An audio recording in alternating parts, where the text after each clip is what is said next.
Xiaoyan berhasil masuk melalui pintu masuk pegunungan di tengah suara yang mengerikan. Ada murid dari paviliun petir angin yang menjaga ketertiban di sekitar pintu masuk.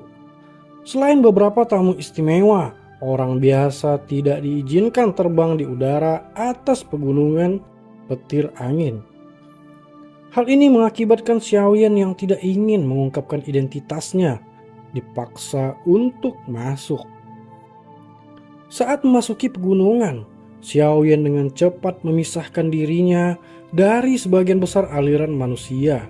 Setelah itu dia berbelok ke hutan sepi, meningkatkan kecepatannya dan dengan cepat bergegas ke pedalaman pegunungan. Dari informasi yang dia dengar sebelumnya, hari ini seharusnya menjadi awal dari pertemuan besar 4 paviliun.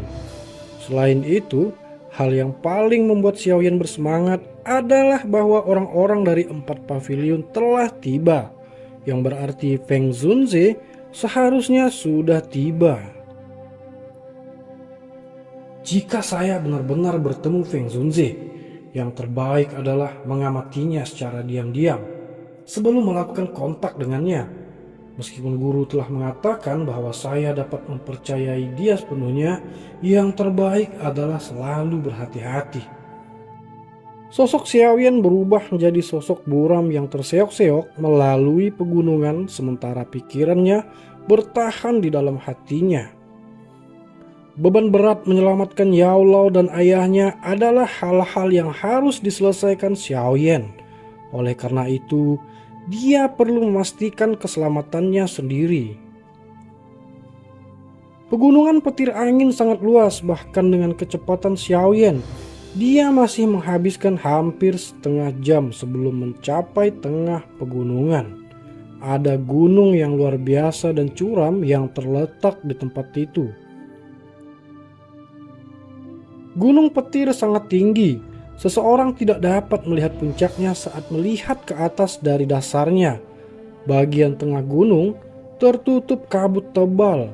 Kabut ini gelap dan sedikit mengandung kilat yang berkedip-kedip di dalamnya. Melihat dari kejauhan, puncak gunung ini sepertinya ditutupi oleh petir yang tak terhitung jumlahnya, membuat tampak sangat megah dan mewah. Xiaoyan memuji gunung petir yang menjulang tinggi sebelum memindahkan tubuhnya untuk mendarat di suatu tempat. Puncak gunung petir adalah paviliun petir angin. Pertahanan tempat itu sangat ketat. Mungkin itu karena pertemuan besar sudah akan dimulai. Tapi pertahanan di sekitarnya juga telah diperkuat. Xiaoyan maju bersama kelompok itu dan akhirnya berhenti ketika dia hendak mendaki gunung. Saat ini ada 2 jalan batu yang menuju ke gunung.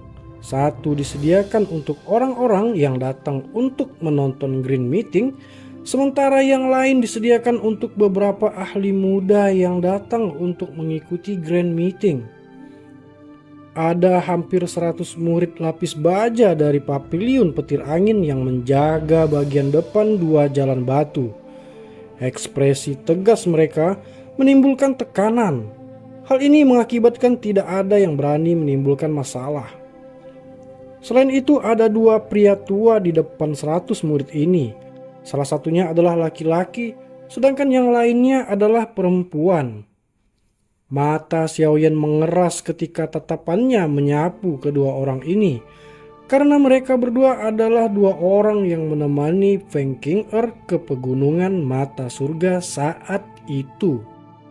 Xiaoyan sedikit mengerutkan kening dan bergumam bahwa kedekatan keduanya cukup mengesankan.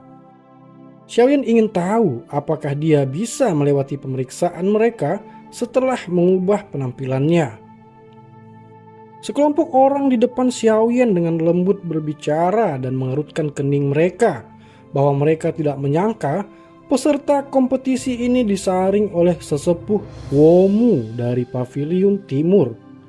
Kedua orang ini memegang posisi yang cukup tinggi di dalam paviliun petir angin.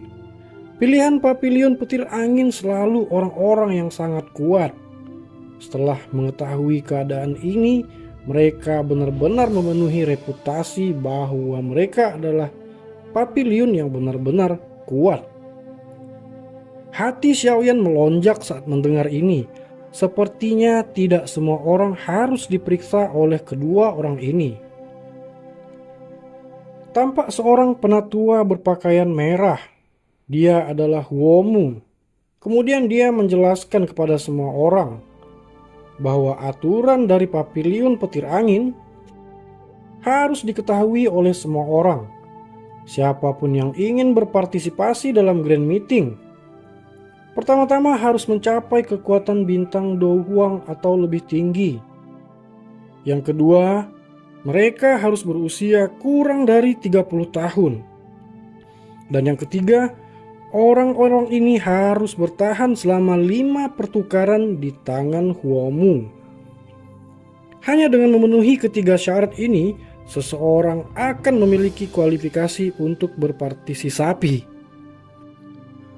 Keributan yang cukup besar terjadi ketika kata-kata ini terdengar. Memenuhi salah satu dari 3 kriteria ini bukanlah perkara mudah, apalagi ketiganya itu sangat ketat.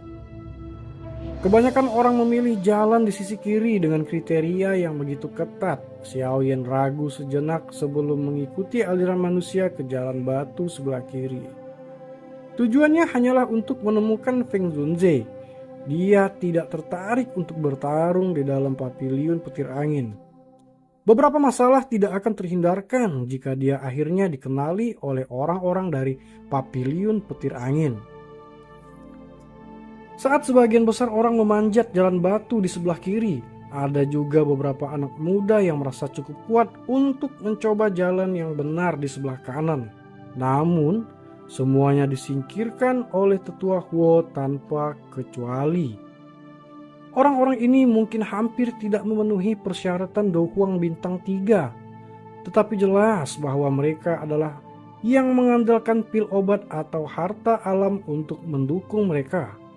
Kekuatan bertarung mereka mirip dengan Do Huang bintang 2. Tetua Huo bahkan tidak mengangkat mata mereka saat melawan orang-orang lemah ini.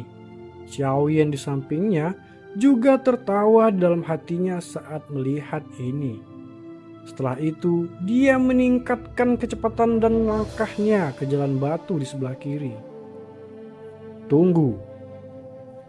Kaki Xiaoyan baru saja menginjak jalan batu ketika tetua Huo di samping tiba-tiba menoleh sebelum Xiaoyan bahkan bisa berjalan.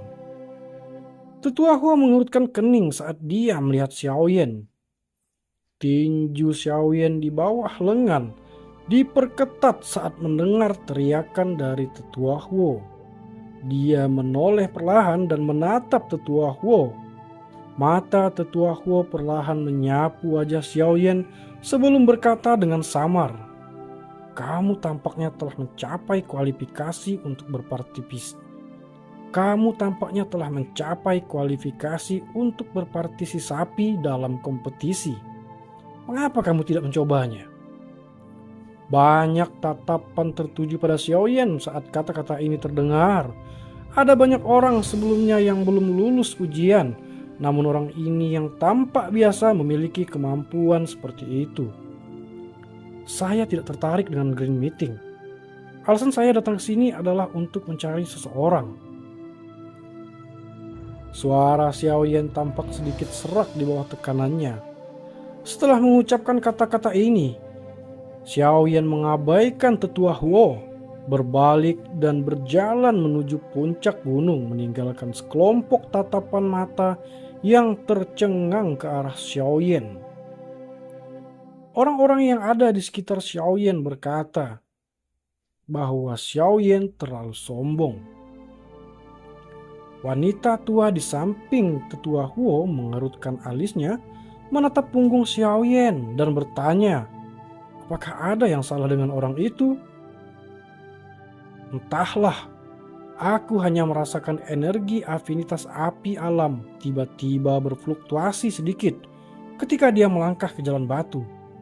Untuk beberapa alasan yang tidak diketahui, orang ini memberi saya semacam perasaan yang tidak bisa dijelaskan. Tetua Huo mengerutkan alisnya dan tertawa getir. Dia menghela napas. Itu kemungkinan besar hanyalah sebuah ilusi. Jalan batu itu sangat panjang. Sekilas itu seperti ular berkelok-kelok besar yang mengikuti pegunungan sampai ke puncak sebelum menghilang di awan gelap yang jauh. Seseorang akan merasa sangat kecil saat berjalan. Langkah kaki Xiaoyan berlanjut dengan kecepatan tetap saat dia perlahan berjalan ke puncak gunung. Kedua sisi jalan pegunungan ditutupi dengan pohon besar berwarna perak. Pohon itu cukup aneh. Pohon jenis ini tidak memiliki daun. Seluruh keberadaannya seperti pilar lurus. Hal yang membuat Xiaoyan terkejut adalah bagian dalam pohon berwarna perak yang sangat besar ini mengandung energi petir yang sangat pekat. Jika seseorang menggunakan kekuatan spiritual, maka mereka dapat merasakannya dan menemukan gelombang aura petir di puncak pohon besar yang berulang kali melonjak. Akhirnya, awan itu naik menjadi awan gelap di langit. Xiaoyan menghentikan kakinya saat dia melihat pemandangan ini. Alasan gunung petir memiliki kekuatan petir angin yang menakutkan mungkin terkait dengan pohon-pohon yang tidak biasa ini. Dengan pepohonan perak yang memberikan kekuatan petir, awan gelap di langit tidak akan pernah tersebar. Dengan demikian, seseorang akan dapat mencapai efek ganda dengan setengah usaha saat berlatih metode Qi afinitas petir di tempat ini. Pavilion petir angin ini benar-benar tahu bagaimana memilih tempat. Xiaoyan memuji mereka di dalam hatinya. Kakinya baru saja bergerak ketika jeritan burung bangau tiba-tiba bergema. Semua orang segera mendongak untuk melihat burung bangau yang indah dan berwarna-warni mengepakkan sayapnya saat terbang dari bawah gunung sampai puncak. Bangau besar 7 warna? Mungkinkah Nona Feng dari pavilion petir angin yang ada di sana? Jalan pegunungan segera mengeluarkan banyak seruan dan suara iri ketika mereka melihat burung bangau 7 warna. Tatapan Xiaoyan juga berhenti di 7 derek besar berwarna itu. Dia tidak melihat bangau warna-warni itu lagi. Sebaliknya, tatapannya tertuju pada sosok anggun di belakang derek besar itu. Melihat punggung familiar itu, wanita ini memang Feng Qing'er. Bangau yang sangat besar tidak berhenti karena banyaknya seruan dari jalan pegunungan. Dengan kepakan sayapnya yang sangat besar, ia menyerbu ke awan dan dengan cepat menghilang. Xiaoyan perlahan menarik matanya setelah derek besar itu menghilang. Alisnya tanpa sadar menjadi satu. Pasti ada sesuatu pada wanita itu yang menyembunyikan auranya. Kalau tidak mungkin Xiaoyan tidak bisa melihat kekuatannya dengan kemampuannya saat ini. Sepertinya wanita ini tidak sederhana. Aku telah melihat orang-orang dari 4 pavilion. Jika aku benar-benar ingin membandingkan mereka, Feng Qing'er ini adalah yang paling berbahaya. Xiaoyan mengungkapkan ekspresi tenggelam dalam pikirannya saat dia bergumam pada dirinya sendiri.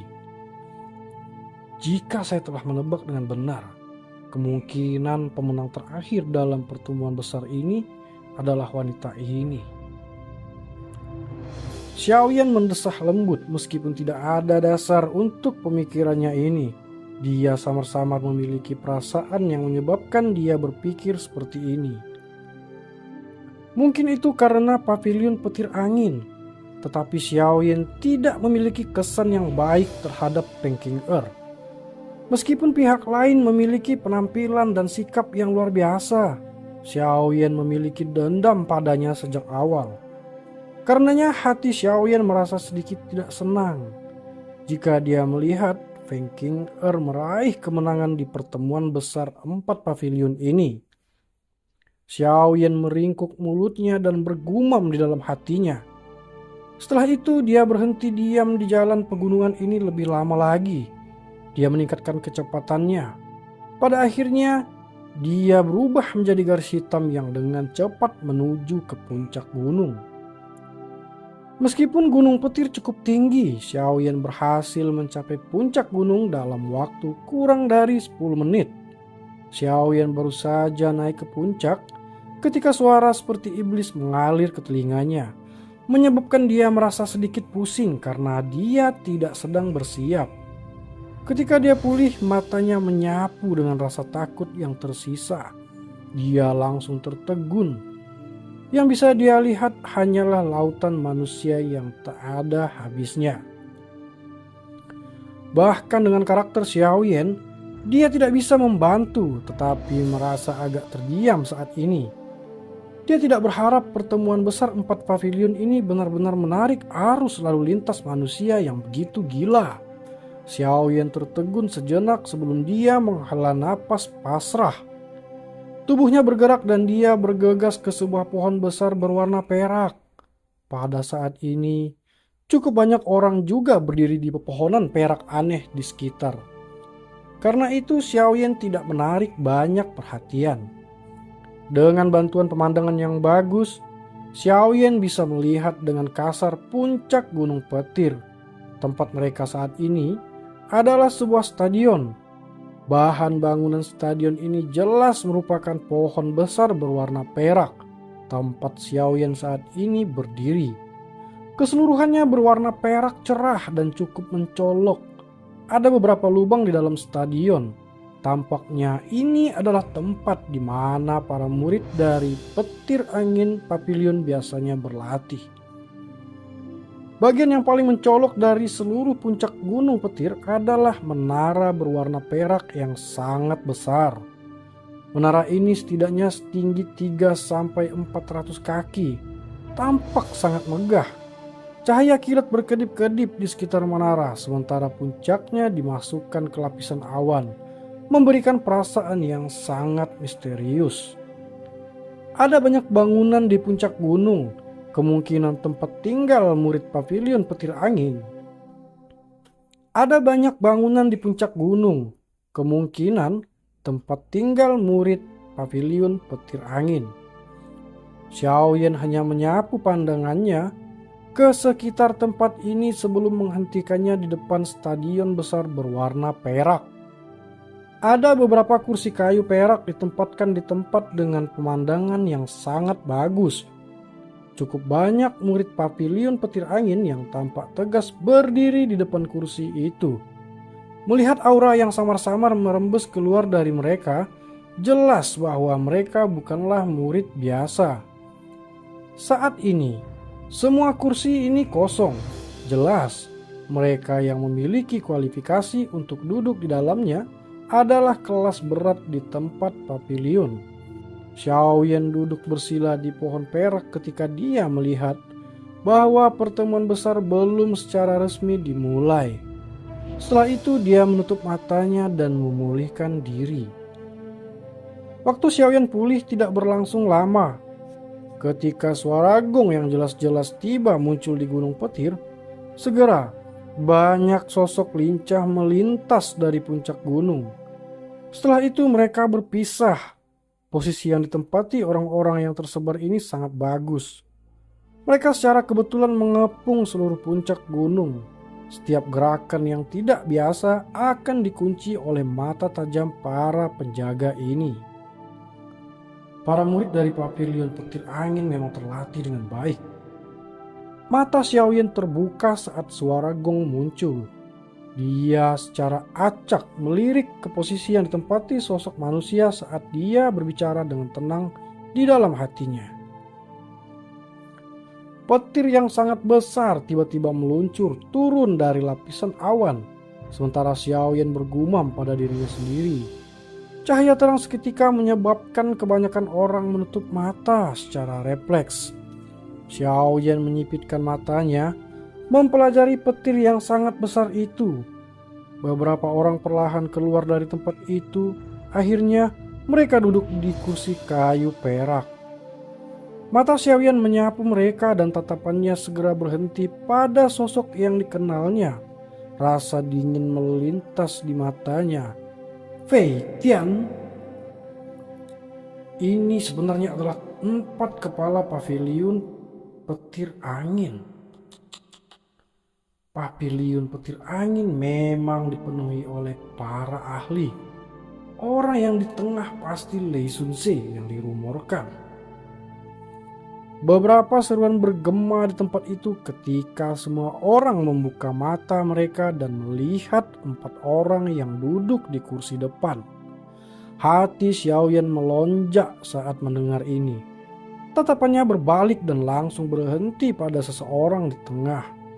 Orang ini bertubuh besar dan tampak seperti baru berusia 40 atau 50 tahun. Namun, dagunya tertutup janggut berwarna perak. Dia mengenakan jubah berwarna perak dengan gambar petir yang dijahit di atasnya. Melihat dari kejauhan, gambar-gambar itu tampak hidup karena terus mengalir. Sedikit aura petir bahkan samar-samar merembes keluar darinya. Aura orang ini tampaknya jauh lebih rendah dari Fei Tian dan 2 lainnya. Dia bahkan memiliki perasaan orang biasa. Namun, dengan mengandalkan persepsi spiritualnya yang luar biasa, Xiaoyan jelas merasakan perasaan berbahaya dari orang ini. Perasaan seperti itu adalah sesuatu yang bahkan tidak dimiliki Fei Tian. Apakah dia kepala dari pavilion petir angin yang bernama Lee Sun Se? Dia memang sangat menakutkan. Xiaoyan menghembuskan nafas. Ini adalah pertama kalinya tubuh aslinya menghadapi Douzon asli untuk pertama kalinya.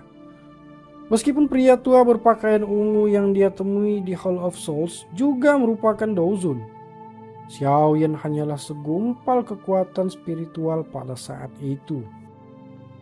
Suara angin yang menusuk telinga tiba-tiba bergema di atas gunung petir saat Xiaoyan merasa takjub dalam hatinya. Segera, semua orang tercengang melihat pedang besar yang berukuran lebih dari 100 kaki memotong ruang yang jauh.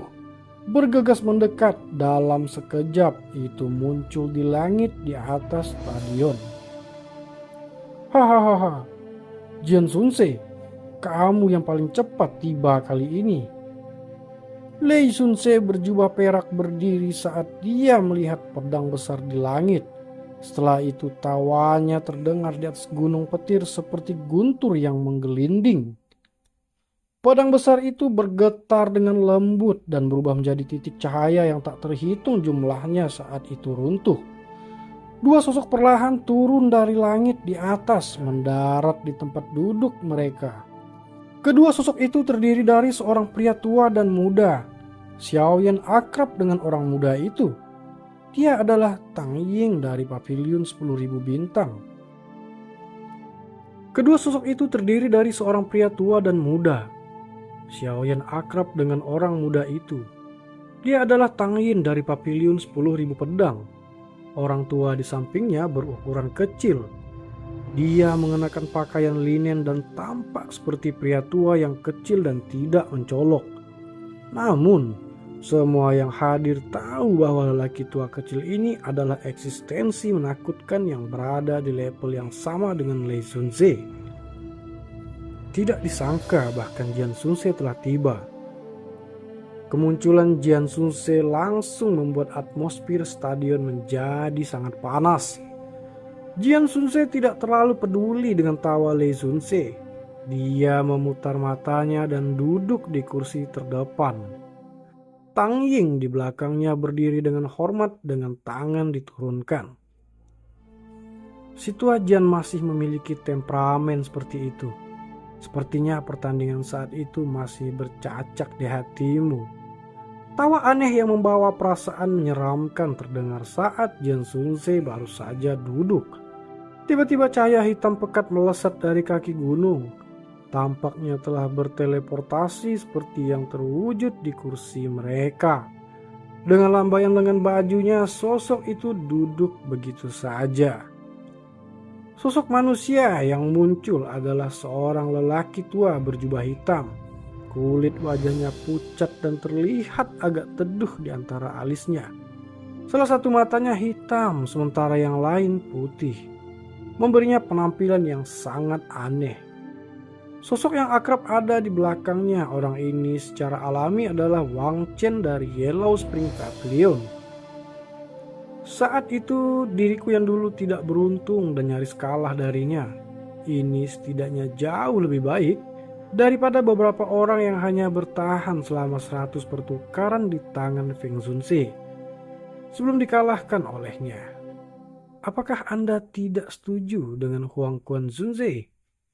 Jian Zunze melirik pria tua berjubah hitam itu saat dia berbicara dengan suara netral. Mata pria tua berjubah hitam itu segera berubah menjadi dingin ketika dia mendengar kata-kata ini. Namun, sebelum dia membalas, ada sedikit perubahan dalam ekspresinya. Matanya yang jahat menatap tajam ke langit. Ada angin seperti raungan naga yang tiba-tiba menyebar dari tempat itu. Orang ini jelas memiliki kecepatan tercepat, namun dia selalu suka menjadi yang terakhir tiba. Jian Zunze mengangkat matanya. Tatapannya yang keruh melihat ke langit yang jauh saat dia tertawa. Suara Jian Zunze baru saja terdengar saat raungan naga seperti angin ditransmisikan dengan suara ledakan. Segera angin puyuh hijau besar muncul di atas gunung di depan mata yang tak terhitung jumlahnya. Mata Xiaoyan tiba-tiba bergeser saat angin puyuh berwarna hijau ini muncul. Dia menatapnya dengan tegas dan tinju di lengan bajunya tiba-tiba mengencang.